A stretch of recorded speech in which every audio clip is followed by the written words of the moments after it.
Tai Lukrecija, antras karjeroje Europos čempionatas. Matau, graudiniesi, kaip vertinta savo bėgimą. Na, teko, dabar turbūt teks pasikartot, bet tikrai net toli gražu netitiko tai, kam ruošiamės ir kam buvau pasiruošęs šiandien bėgti. Kaip tik prieš varžybas su treneriu prasibėgom distanciją 60 metrų laikui, tai tikrai vos nesmeninis ir būtų įdomu sužinoti laiką, galbūt buvo priešinis varžybose, vėjas, ne laiką, atsiprašau. Tai gal tai šiek tiek paaiškintų, bet tiesiog nuo pat pradžių kažkaip visai neįdėjau jėgos, o taip tiesiog kuo smulkesniais žingsniais bandžiau bėgti ir taip neprasispyriau visą distanciją ir gale labai pritrūko. Kokios oro sąlygos, atmosfera, karšta buvo, saulė, turėjo tai įtakos oras?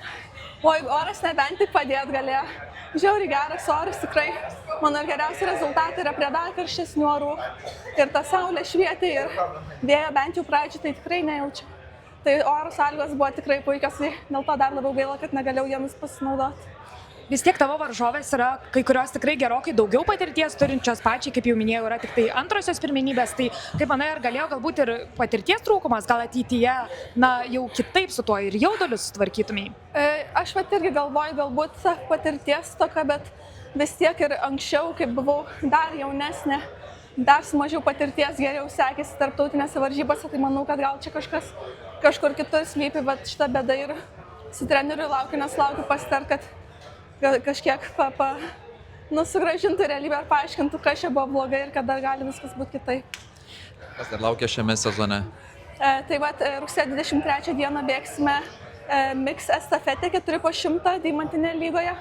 Lenkijoje tikrai labai laukiam, o tokių gal individualių, tai manau, kad gal užteks. Na, turbūt čia irgi laukia įspūdingas startas, ar laukia tos Deimantinės lygos, beje, turbūt rugpjūčio 23. Taip, 23. Ar pati lauki būtent Deimantiniai lygos dalyvauti? Labai, labai. Svarbu persidot lazdelę ir paskui viską beliks padaryti, tik tais geriau subėgti, tai labai laukiu ir tokio lygio varžybose dar nėra tekę, galbūt net nebus, neteks mums dalyvauti, tai labai laukiam visi. O kaip apskritai tau skiriasi dalyvavimas varžybose būtent estafetę bėgant ir savo solo bėgimą?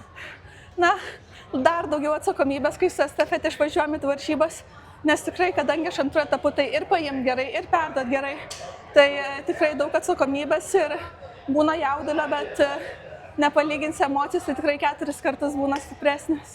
Jums priklauso estafetės rekordas, ar galbūt ir važiuojate su lūkesčiu jį pagerinti į Lenkiją? Oi, taip, kiekvienas varžybas stengiamas tai padaryti. Tai to ir palinkėsim turbūt? Šį lūkestį Europos čempionate turbūt buvo lūkestis apie sezoną, bent jau geriausią rezultatą ir pusfinalį. Jo, bent jau mano buvo toks tikslas bent pasigerinti sezono rezultatą ir tai nežinojau, ar tai padarius būtų užtekę į pusfinalį praeiti. Bet dabar matau, kad tikrai būtų buvę ir labai gaila tikrai.